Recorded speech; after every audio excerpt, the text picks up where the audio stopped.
Le temps passe, n'est-ce pas? On dirait que c'était hier que les couloirs du lycée résonnèrent de nos rires. Vous vous souvenez? Les uniformes un peu trop grands, les piles de livres qui menacèrent de tomber, les secrets échangés entre deux cours.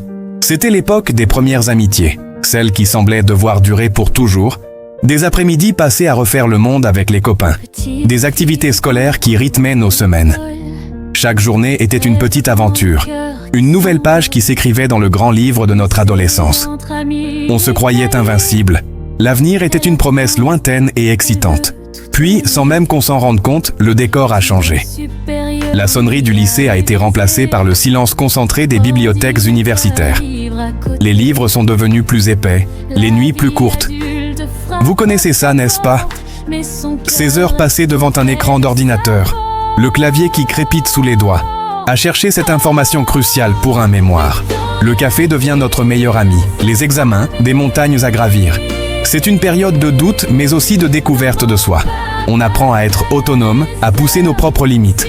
On se construit, on se forge un caractère. On commence à dessiner les contours de la personne qu'on veut devenir. Chaque examen réussi est une petite victoire, un pas de plus vers ce futur qu'on imaginait autrefois. Et un jour, on y est. La vie professionnelle. Le premier contrat, le premier bureau. Tout est nouveau, tout est à la fois intimidant et terriblement grisant. Les réunions s'enchaînent, les projets prennent forme. On découvre le travail d'équipe, la pression des délais, mais aussi l'immense satisfaction de voir un projet aboutir. C'est le début d'un nouveau chapitre, celui où l'on récolte les fruits de toutes ces années d'efforts. Chaque réussite, petite ou grande, nous rappelle le chemin parcouru. On regarde en arrière, vers l'adolescente insouciante du lycée, vers l'étudiante déterminée, et on se dit que oui, tout cela en valait la peine. On est fier de soi, et c'est peut-être ça, la plus belle des récompenses. Pour Victoria, cette nouvelle vie est plus qu'un accomplissement personnel. C'est une promesse tenue.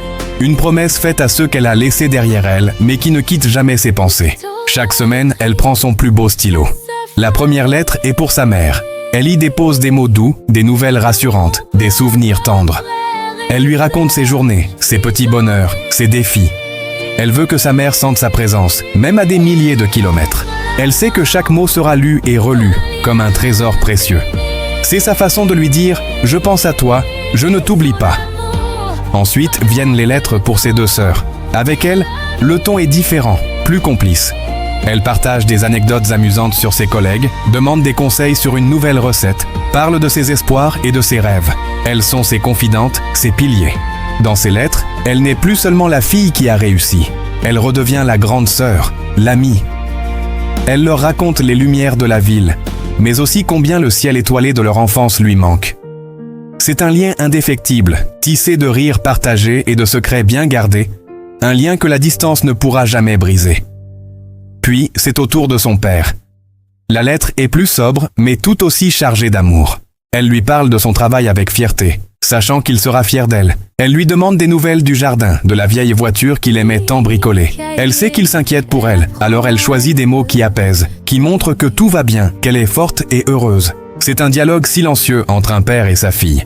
Une conversation faite de respect mutuel et d'une affection profonde, qui n'a pas toujours besoin de grands discours pour s'exprimer. Enfin, elle écrit à ses 5 frères. 5 lettres différentes, personnalisées pour chacun. Pour l'aîné, elle parle de responsabilité et d'avenir.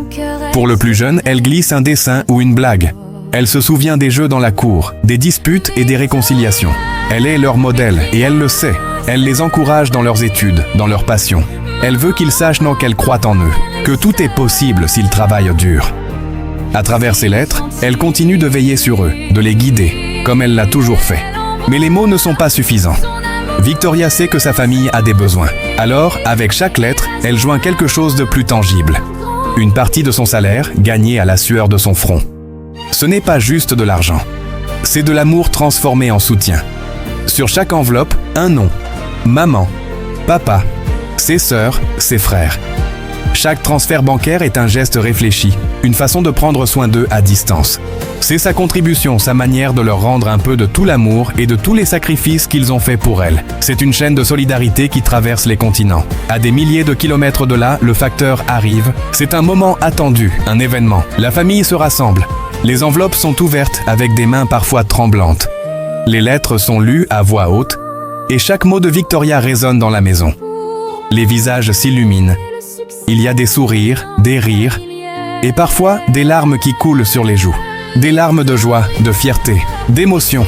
L'argent reçu n'est pas seulement une aide matérielle, c'est la preuve tangible de son amour, de son succès. C'est le futur des plus jeunes qui se dessine. Une réparation à faire sur la maison, un souci en moins. Chaque lettre, chaque envoi est une célébration. C'est la célébration d'une fille, d'une sœur qui n'a jamais oublié d'où elle vient. C'est la force des liens familiaux qui triomphe de la distance et du temps qui passe. En voyant la joie de sa famille, on comprend le véritable sens du parcours de Victoria. Sa réussite n'est pas seulement la sienne. Elle appartient à tous ceux qui l'aiment et qu'elle aime en retour. C'est une histoire de courage, de sacrifice, mais surtout, une immense histoire d'amour. Merci beaucoup d'avoir regardé cette vidéo jusqu'au bout. Si cette histoire vous a touché, n'hésitez pas à laisser un petit pouce bleu, ça nous aide énormément. Et pour ne rien manquer de nos prochaines histoires, pensez à vous abonner à la chaîne et à activer la cloche. On se retrouve très vite. Prenez soin de vous.